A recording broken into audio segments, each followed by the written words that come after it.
en comptant sur toutes ces forces vives. Les jeunes et les femmes restent au cœur de mes préoccupations.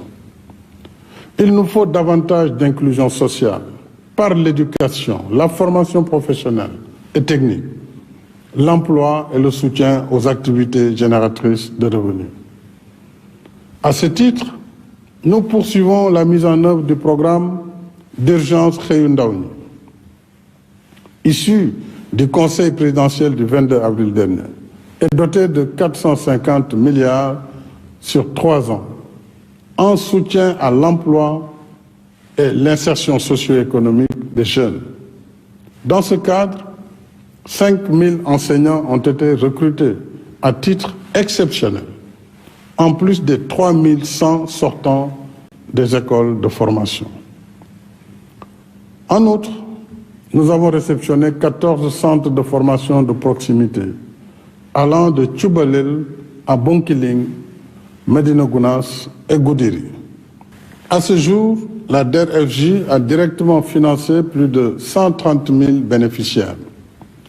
Elle continue d'appuyer les populations cibles actives dans les secteurs de l'agriculture, de l'artisanat, de la pêche et du numérique, dont 192 start-up ont bénéficié d'un financement de 5 milliards. Avec l'innovation majeure du nanocrédit, la DER octroie dans ses 65 points de service à travers le pays des financements de proximité à des taux d'intérêt bas en soutien à de braves femmes et jeunes. En outre, la mise en œuvre du programme Xëyu Ndaw ñi au sein des pôles emploi et entrepreneuriat ouverts dans les 46 départements se poursuit conformément à l'équité territoriale qui sous-tend ce programme. Je suis également heureux d'annoncer que nous livrerons à notre jeunesse sportive le 22 février 2022 le Stade du Sénégal. Ce complexe moderne de 50 000 places éclairé au solaire est doté de commodités répondant aux meilleurs standards en la matière, y compris 2 terrains d'entraînement, dont un de 2000 places avec une piste d'athlétisme aux normes internationales. J'ai saisi l'occasion pour encourager nos chers lions du football et leur souhaiter bonne chance pour la Coupe d'Afrique des Nations. Ce soir, je voudrais aussi redire combien je tiens à la poursuite des initiatives et programmes d'autonomisation et de protection des femmes par la lutte contre toutes les formes de violence faites aux femmes et aux filles.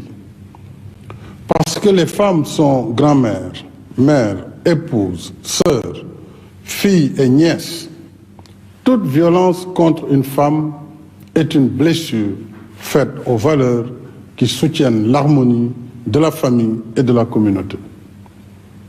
En améliorant la condition féminine, nous aidons à transformer positivement notre société.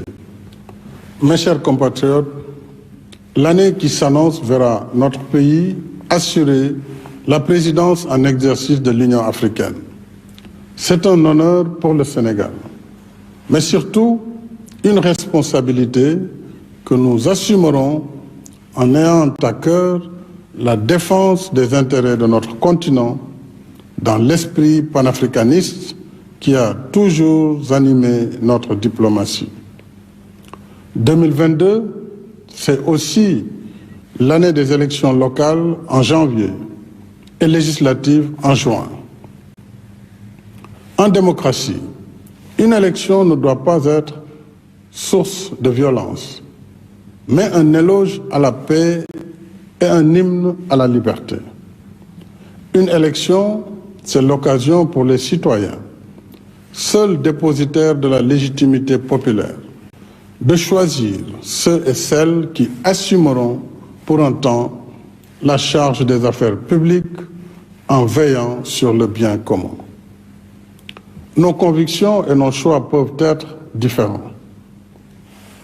Mais pour l'histoire et le destin qui nous unissent, nous sommes tenus de préserver la paix, la sécurité, l'unité et la stabilité de notre pays. Ce sont là les fondements de la nation sénégalaise, le socle sur lequel repose notre vivre ensemble, dans la fraternité et la cohésion sociale. Alors, allons aux élections dans le calme et la sérénité et continuons ensuite ce vivre ensemble qui fait la force et la cohésion de la nation sénégalaise. Souvenons-nous surtout que les générations antérieures nous ont laissé en héritage une nation qui nous rassemble sous son aile protectrice. Si nous voulons être dignes de nos anciens, notre responsabilité, ce qui fera notre mérite et notre honneur, c'est d'entretenir ce patrimoine commun et de l'offrir en viatique à nos enfants, afin que de génération en génération, cette nation reste toujours debout, plus unie et plus forte. Pour ma part, je continuerai d'y consacrer toutes mes forces pour que vive le Sénégal dans la paix, la stabilité et la prospérité. À toutes et à tous, mes chers compatriotes, j'exprime mes sentiments affectueux. Je vous adresse mes meilleurs vœux de paix, de bonne santé, de bien-être et de réussite. Bonsoir.